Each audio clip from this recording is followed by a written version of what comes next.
You're watching Betting Weekly Fight Life on the Bet Rivers Network. Welcome to Betting Weekly Fight Life. I'm your host, Kyle Andrew, and joining me is Betting Weekly Studios resident fight expert, Mr. Paul Hughes. Paul, how have you been? It's been 2 weeks. I feel empty without you.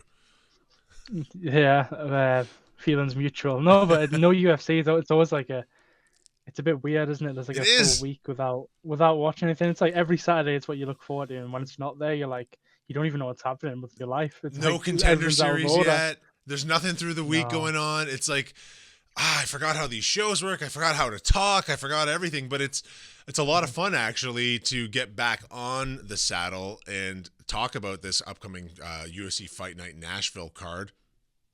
It's a bit of a time filler to some degree, but it's like there's some value on the card. I think we're going to find a few things. But before we get to Paul's best bets for this weekend's UFC Fight Night event, please take a moment to like and subscribe to this video. Just give us a like, give us a subscribe. As you can see, the Betting Weekly channel has blown up now. We're over 10K subscribers on YouTube. Our man Nigel was on the Pat McAfee show promoting it. All things are rosy. We're here for every big card the UFC has, and maybe more in the future. But please get notified of all the shows in Betting Weekly by subscribing to the channel, liking this video, leave us a comment, call me a schmuck. It's fine. It's fine. I don't mind one bit. What do you say, Paul? You want to hop right into things right now, or? Yeah, let's do it, man. Okay, well, we're going to start with the main event of UFC Fight Night Nashville. Mr. Balls is hot himself, Derek Lewis, stepping into the ring for another main event. And let's be really clear about something right here. There's no one on earth that's upset when Derek Lewis is headlining an event because the man is just endlessly entertaining. Is that not correct? I can disagree. I think he's upset when he's main eventing because he says that he does not want a main event. He doesn't like these 5-rounders. But well, yeah, I didn't include him. True. Because of all the 5-round fights he's had in his life that have gone 5 rounds. Yeah, okay, so I guess we could just start on Derek Lewis's conditioning. No, let's start on the recent records. Derek Lewis's last 3, he's 2-1. A couple of KOs, TKOs, and a decision loss. Taliesin Teixeira, he's 1-0. He's KO'd Taffa brother. So, Paul, I'll let you take it from there. Yeah, it's a big like step up when you look at the competition for like Teixeira to like Derek Lewis. I mean, Derek Lewis, most KOs UFC history, like dominant fighter at the top of the division. Never good enough to be a champion, but like 1 second, you're not. Was it Volkov 4 minutes 59 seconds into the last round, and Lewis sleeps him after being dominated for 15 minutes. He just has that's what he so can much do. Power. Yeah, it's the power he carries. Teixeira, I think he's like kind of the new breed of heavyweight. He's quite tall, like more in shape than the normal heavyweights are. You're very careful with your words there. More in shape. Yeah, I mean, just look at the picture. He's not Serial Gone. No one. Yeah, that guy's different. But yeah, he's going to walk forward. He's going to engage, and I think that gives Lewis a chance. But I also think it gives Lewis a chance to go to sleep as well, which we've seen against couple of fighters now. 2 of us are quite brutal stoppage in recent memory, but it should be a good fight. Yeah, I think however long it lasts. Yeah, exactly. I think it has a lot of promise to be entertaining here. The odds are a little conflicted for me because this is a major mismatch in terms of experience at this level. And we know that, like, Derek Lewis, he's 40 now? We know they age differently at heavyweight, but the experience thing, it does matter. And Taliesin has no experience really. Like Taffa brothers half a fight at this point. That's a little mean, but like I mean, I'm looking down the odds list here and looking for some value on the card. It's a little tricky to pull out of this event, but I have a tough time betting against Derek Lewis, and I have a tough time rationalizing these odds right now when we have so little film on Teixeira. We do have a lot of little film. One thing that I heard through the week was a few clips talking, like Teixeira's coach talking about like how dominant he is in like the gym, like kind of just like destroys everyone, like not very like competitively, like whether it's like sparring or like what he's doing, like everything in his preparation, he's like one of the best he's ever seen, which is only like good things to hear. Do you know what I mean when you're talking about someone stepping up to fight in a main event? But I don't think this one's going to go very long. As I said, Lewis, the KO power, but he is there to be hit, and Teixeira is going to go forward and engage with him. Yeah. So The thing that I was looking at, it's not on the screens. I don't think any of the lines on the screen look very enticing. It's like, even if you look at the under, it's minus 225 just for under 1.5 rounds. But I think Derek Lewis, like, under significant strikes, like under 18.5. I feel like he's kind of like patient, and then like he just throws a random right hand and knocks you out.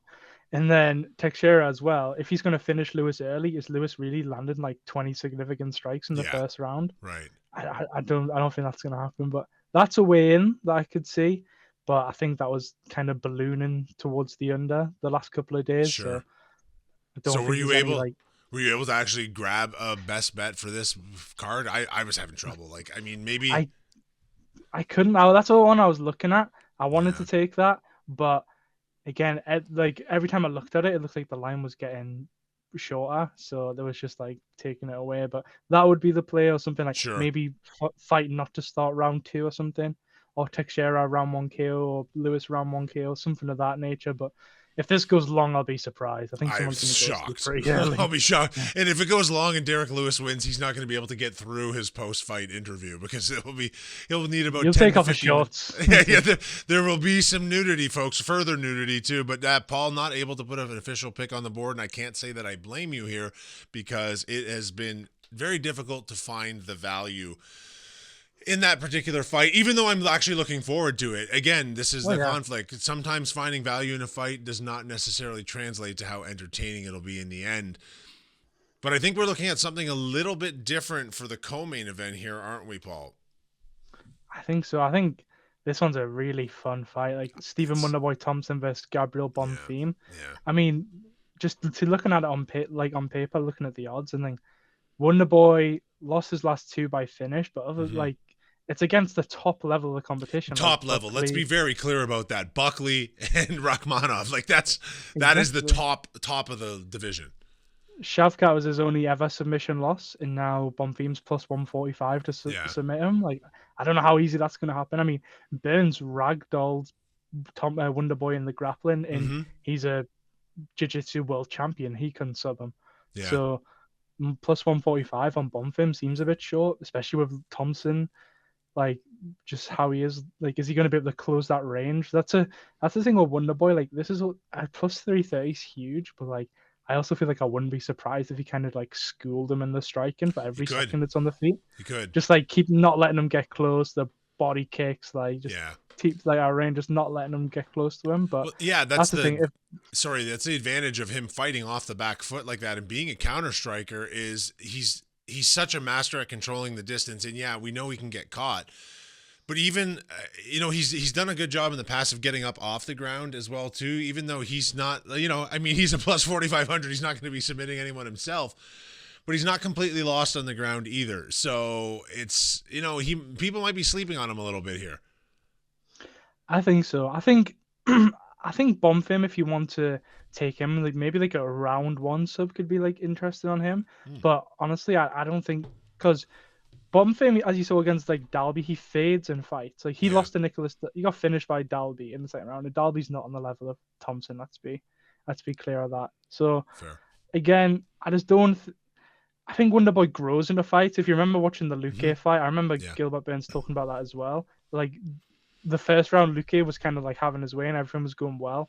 And then as soon as Wonderboy adapted and saw what he was doing and got back in the corner, it was like a completely different fight, and he just schooled him from there. Like, he kind of grows into the fight as it goes. He's able to make those reads on the fly. He's very good at it with how long he's been fighting. Yeah. And Bonfim gasses. He has a gas tank issue. It's known, and it's been seen in a couple of fights now. So if this goes later in the fight, and if Wonderboy's be able to survive the early onslaught, I think you've got, plus 330 is a big number on him. But I'm not brave enough to take him on the money line, because I think Bonfim could get get some control time and just win a pretty easy decision. But I think there's other ways to get involved in this fight where it's a little bit of value.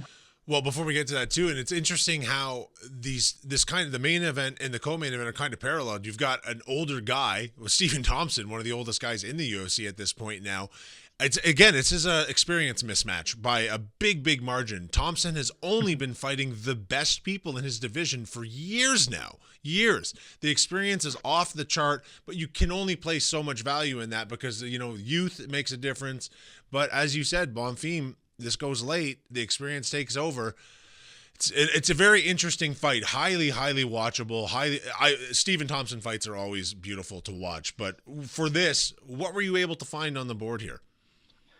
I think Bonfim not to win by finish, so it's basically Bonfim to win by decision or Wonderboy to win.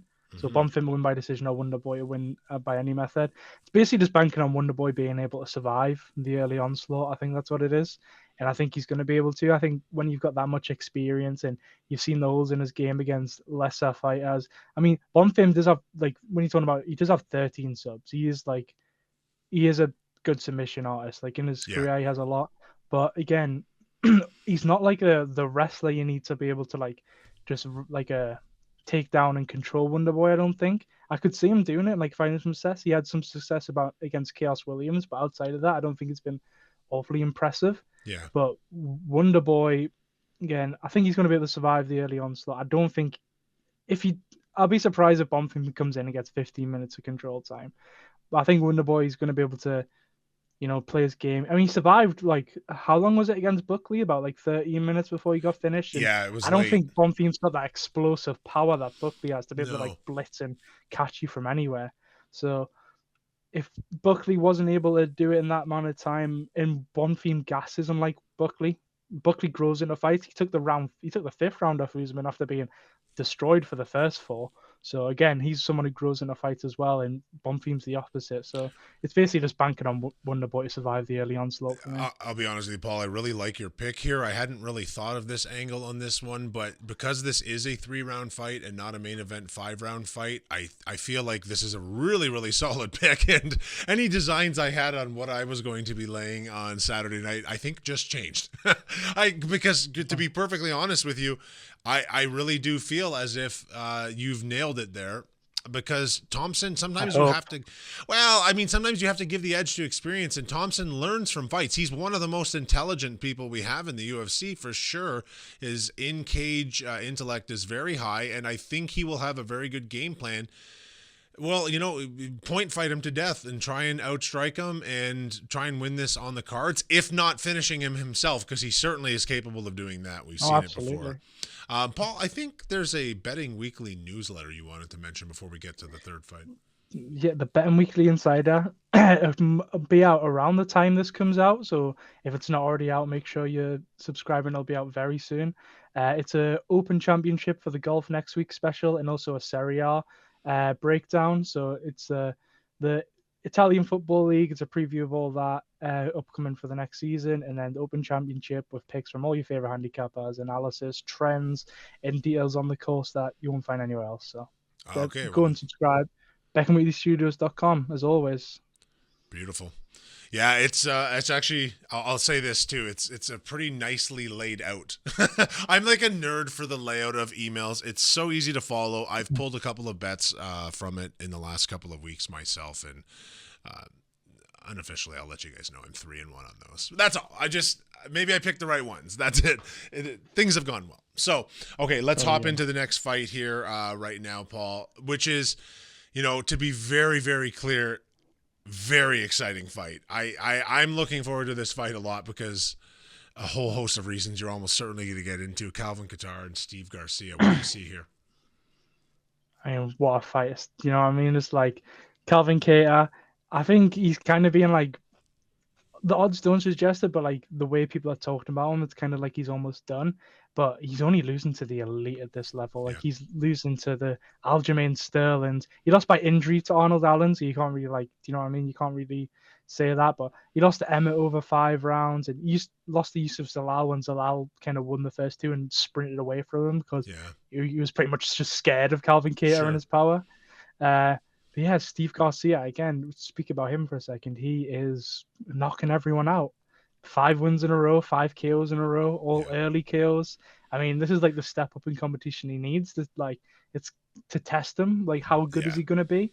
And this is where we'll find out. If he comes out and gets an early win over Calvin Kattar, who's not easy to finish, like how many losses by finish does he have in his career? I just think it's not a lot. It's two, I think, 2 or 3. Yeah, it's deceptive too. He's one guy, you know, as you say, Garcia on a 5-fight win streak, Calvin Kattar having lost his last 3, but that's deceptive because of who he's lost to, right? Again, I don't know if that's a theme of the card here, but experience mismatches. Kind of is. It is the theme, isn't it? They're trying to put guys over in wrestling terms to a degree, looking for people coming up through these divisions to really, you know, it's kind of a referendum on the fight skill of Steve Garcia here, is it not? Yeah, I kind of think that Garcia's like, I think he's really good, like up until a certain level, and I think this could be the level. If he doesn't like finish Kattar in the first, like, it's going to be pretty hard to see him covering minus 121. I mean, Kattar, the experience obviously on his side, as we mentioned, with all these older fighters, and again, he's hard to finish. He went 5 rounds against Josh Emmett and 5 rounds against Danny Ige, who probably 2 of the 3 hardest hitters ever at 145, and they weren't able to finish him.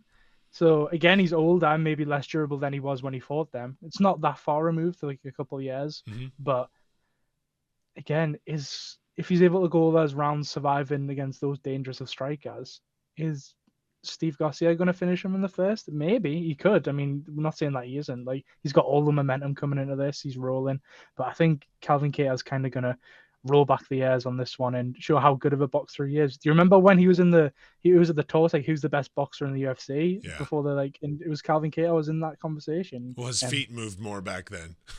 Yeah, but I mean, that's just, you know, the inevitability of age and stuff. And to say he's not serviceable would be a lie. I don't. You know, some people, I've read a bit online that the money line odds on this are too close for people's taste. I don't think that's the case. I think they've kind of got this right. I think I would have maybe it flipped. I'd have Kattar slight favorite. Sure, but I mean, yeah, more or less. I just think, Steve Garcia also gets wobbled in pretty much all his fights. If you actually go and watch it and just not look at the stat, he gets hurt. Like, whether it's like for a brief second or just a wobble or off balance, people touch him, and Calvin Kattar, again, one of the best boxers in the UFC, he's going to find your chin, whether that's just tapping you and like setting you up for later in the fight, or whether it's landing a KO blow, which he's done multiple times over his career. But yeah, I think I like the Kattar side in this one. Okay, so what were you able to pull off the board for this fight? Again, if it's a match event, if you go to that on the Bet Rivers on this one, it's over 31.5, I believe. Significant strikes for Calvin Kattar at minus 110. It's basically banking on it not being like a first round KO for Garcia type of thing. Sure. I think Garcia doesn't have the best head movement. Kattar's gonna land these shots. I think the more the fight goes on, the more it goes in the favor of Kattar again. He's had so many 5-round fights that typically that's when you start growing into fights, when you've had all those experiences again against Ige, Emmett, Holloway, just to name a few. Like, he's went the distance. He gets better over the rounds, and I think he's gonna be able to just land strikes when he needs. Like, it's gonna be.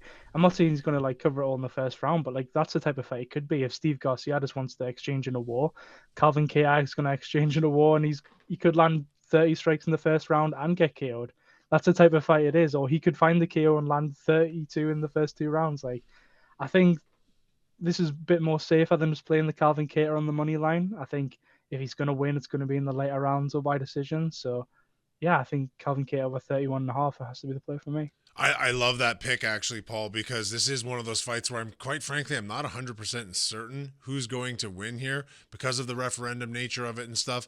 But I do like betting on the action here. So I will always cheer for more strikes. Who will not cheer for more strikes? So before we continue, I just want to let everybody know that if you like shows on Betting Weekly Studios, please take a moment to follow us on social media at Because We Win on Instagram and X.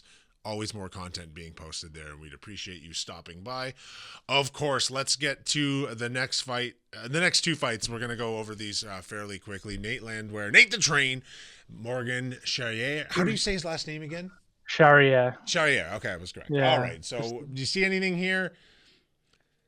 I mean, going off like, if I didn't watch Nate Landwehr's last fight, I'd probably be like, yeah, plus 220 is way too big. But yeah, he looked absolutely terrible in his last fight. And I think that's just how how he fights, probably like the wars he's had in the gym and the wars he's had in the UFC. Like he kind of just tries to break people, and when you took so much damage, like eventually that style just doesn't work. And I think that puts me off taking anything here because I don't know if that was just a bad night at the office for him, and he's going to come out here and look better. And if he does, then plus 220 is too big. But then if he doesn't, and he is the same fighter, then you look at Morgan Charriere, but he's minus 280 something. You know what I mean? So I think Charriere is a bit too skilled for him. I like his losses, and he's had big wins. He's beat Paul Hughes, who's not me, but he could though. Irish, yeah, I think so. I think I'd make him a slight favorite there. Yeah. But the PFL robbed lightweight champion of the world again. He's close fight with Nathaniel Wood, but kind of lacked on the activity. I don't know. I like Charriere. He's quite nasty, and he's able to find these shots. And if Landwehr's not at the level he was, and it wasn't just a bad night at the office, I think Charriere might be able to find the finish. But banking on that at minus 280 or plus 175 on the finish, it's not for me. All right, so were you unable to find anything on the board? Well, you can just tell me because I just put it up. Yeah, there you go. No, it's a pass for me again. We don't know how Nate Landwehr's going to look, but last fight, anything to go for, probably want to be on the Charriere side, if anything. Yeah, I'm leaning towards him in the win, but I was also unable to find anything on the board. I mean, sometimes during the walk, could be a parlay piece. Yeah, it could be a parlay piece if you like to parlay fights. It's not really my style to do that personally. I don't believe it's yours either, but definitely a parlay piece for someone if you consent. No, if you believe the same as we that Charriere should win that fight. So let's go to the last fight we'll be covering this week, of course, and Vitor Petrino fighting Austin Lane. What do you got here? Yeah, it's another one which is almost just a huge favorite. We'll say it is a step up in competition. A step up in weight for Petrino, which is always interesting going up to heavyweight, right? Because of the wide gap and the weight. I think it's always favors the lighter person coming up, like just because I think the further down you go, the more skill there actually is. Well, let's also be very clear too. If you're fighting Austin Lane, you're almost always favored anyways. Yeah, that's true. Yeah. I mean, Austin Lane always looks good for about 2 minutes before he gets hit and then he dies. Yes. So that's unfortunate, but I do think Petrino's just more skilled. He hits very hard. He's accurate. Again, he's minus 770 for a reason. Lane has 3 KO losses in his last 4 fights. And Lane, who can do a little bit of grappling, but Petrino will have probably no problem fighting that off. It's. Yeah. I mean, minus 278 in the KO speaks for it all, and the under at minus 180. I feel like it's setting up for a Petrino round 1 KO and just see what he can do at light heavyweight. But yeah, I mean, at heavyweight from light heavyweight. But yeah, I think lighter man's skill, even though they're not very light, but a bit more skill weight class. Heavyweight's got a massive gap in skill. I don't think if Austin Lane was a light heavyweight, he probably wouldn't be in the UFC just because of he couldn't make it. He couldn't make the weight anyways, but just the skill level, he'd be at the very bottom. But heavyweight's very empty, so very empty. They're pulling guys from other divisions now at this point. Other organizations, other divisions, they need just off the street. No, just off the street. That's why I try not to go to the events in person. Of the off chance they pull me out of the crowd to fight someone that I'm not stretched out for. Teixeira pulls out and you're at the fight, he might throw you in against Derek Lewis on the weekend. I'd much rather fight Austin Lane than Derek Lewis, to be perfectly honest with you. Were you able to find anything here that you like, Paul? It's a pass for me. I mean, Petrino probably going to win by KO. Yeah. Again, maybe that's the parlay you do. Charriere and Petrino KO. Maybe that gives you something nice. But yeah, not for me. I think Petrino will probably win by KO, as the odds suggest, though. Yeah, it certainly seems that way. So, okay, so let's do a quick roundup before we get going here, Paul, of what you were able to find on the board. Main event. Nothing on the main event. Nothing on the main event. Pass there. Other than being an enthusiastic spectator, correct? Because it's Derek Lewis, and we're all just waiting for the post-fight interview. Exactly. Co-main, Stephen Thompson, Gabriel Bonfim. One official player there on Bonfim not to win by finish. So basically, again, Wonder Boy to win or Bonfim to win by decision. Keep hitting there. All right. Next, Steve Garcia, Calvin Kattar. Calvin Kattar over 31.5 significant strikes. So again, kind of fading. I love that pick. There. I love that Fading pick. the early KO. Yeah, Yeah. I hope I want it. Anyways, it feels good on paper. Nate Landwehr, you know. Morgan Charriere. It's a pass, but again, you got to lean Charriere just off Nate's last fight. Yeah, I agree. Vitor Petrino, Austin Lane. Yeah, I think Petrino's probably going to win by KO, but nothing there from us. Nothing there indeed. We obviously did mention Junior Taffa and Tuco Tokos. Junior Taffa dropping down to light heavyweight. Can't wait to see him on the scale. We'll see how that looks. We didn't talk about it because there's nothing on the board there that either of us found interesting. But that is the entire main card for UFC Fight Night Nashville. Should be a pretty good one. Even good luck to everyone out there with their wagers on this. But there's some entertaining fights, especially at the top of the card here, isn't there? Definitely, yeah. I mean, it's all a bit of the same, like type of. Is the veteran still got it? Yeah. And we'll see how that plays out. Well, basically, that's the thing with Kattar and Thompson, the two players we're on. It's kind of like, have they still got a bit more in the tank? And if they have, then we're probably going to cash both of them. And if they don't, we might lose both. But I think both of them have a little more than the odds suggest. So yeah, I'm happy with our plays this week. You've heard it from the man himself. On behalf of Mr. Paul Hughes, he's my personal expert, I have to say. My name is Kyle Andrew. Thanks for watching Betting Weekly Fight Life. Thanks for watching Betting Weekly Fight Life on the Bet Rivers Network.